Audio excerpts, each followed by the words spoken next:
the Delhi blast, it came as a shocker to all of us, and especially the new generation who've never seen this kind of an attack before, never seen Delhi experiencing these kind of bomb blasts and all. For them, it's a first time, especially the Gen Z guys, who are so used to having safe surroundings, don't realize, haven't grown up in a conflict situation. Some of us who have seen the Delhi blast, who have experienced, blasts going off in Sarojini Nagar, Connaught Place, Red Fort earlier, or the Parliament strike, these are in our memory. But for the younger generation, this was new. It's become this big web. And within 48 hours, the police sources had told the media about how complicated this or complex this whole thing was. Faridabad, Haryana, Uttar Pradesh, Kashmir, Jaish-e-Mohammed, Pakistan, and then supposedly mastermind in Turkey. Explain to me this mind-boggling, complex plot. And it was just 2 years, that's all. And then Operation Sindoor, the connection with that, this woman, Sadia, who was in touch with this women's wing of the Jaish. How do you see this?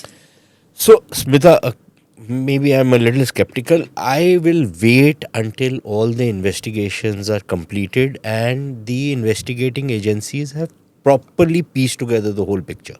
What you are asking me right now has appeared in news media. And what happens is, it's not a Mr. Ashok Chand who's talking authoritatively and feeding the media with what is happening. It is every two-bit person who has some knowledge, who is the source of some news person, is giving you some information, and that is why it now seems very, very confounding. Yeah, इसमें Turkey कहाँ से आ गया? What was the women's cell? This, that. And a lot of times there are people who are clueless of what exactly the investigations are, because very often these investigations, and please correct me if I'm wrong, they're very tightly controlled. It's not that raita phela hua hai. So a lot of people, they want to show that they know what the hell's happening, and they, try and piece together some information, and they say that some of it might be true. I'm not prejudging. Right. But I don't think we can link up all these straws in the wind until and unless we have a proper picture from an authoritative source, people who have actually investigated the thing. So one is that. See, Red Fort is also a symbol. But was he actually trying to attack Red Fort, or did he naturally gravitate to that area partly because it is so congested that you can get lost in that area? Right? There's just so many people out there. True. Or was it because, and we know it, perhaps he can corroborate it if he is in the mood to do it, a lot of times, a lot of these characters have been found in that area, or they've had links in that area. And maybe this guy was going out there either to meet somebody or because this was a natural magnet for him.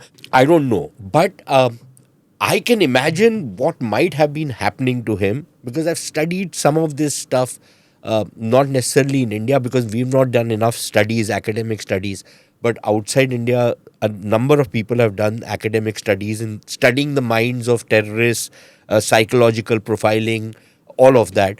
I can imagine he is sitting in a car and imagining certain things, what he should do, what are his options.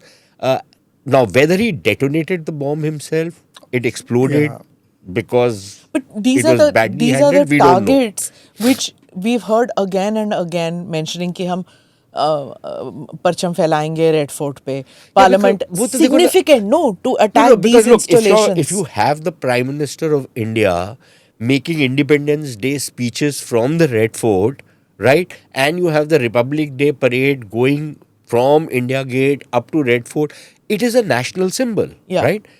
Why do you think when this farmer movement took place, those Khalistani characters tried to climb the Red Fort? Yeah. Because that is the symbolism of Red Fort is there. That is, there is no government which sits in the Red Fort anymore. Yeah. Okay? That stopped about 200 years back. Yeah. And the last government which sat in the Red Fort उसकी तो सरकार पालम तक नहीं But you चलती keep थी. hearing this, right? All the dark web is all about Lal Killa पे अपना परचम लहराएंगे. Yeah, because that's a symbol. It's It made nothing more so than that. when the Red Fort, when this blast happened at Red Fort, it's like reflex action. We all knew that it's got something to do with Pakistan, even though nobody knew whether it was a terror plot, and we just knew it that this is God. It is connected. It was a terror blast. Yeah, and you sure knew it, enough, yeah. No, right? see, when the first time when the blast happened, the original, the first instinct was it could have been a CNG blast. But when you then start seeing CNG blast, yeah, just that vehicle catches fire.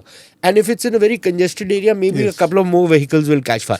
You will not have debris strewn all over the place. Hundreds you will not of have, feet you won't have away. all of that. Yeah.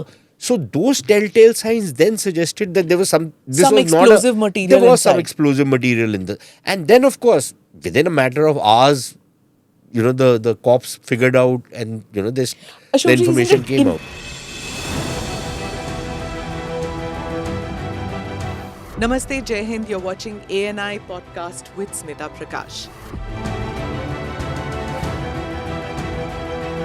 अगर हम उसको मस्जिद कहेंगे तो फिर विवाद होगा.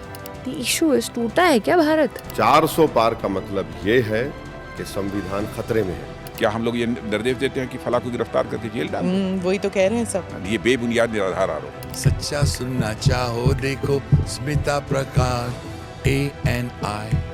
It does not lie.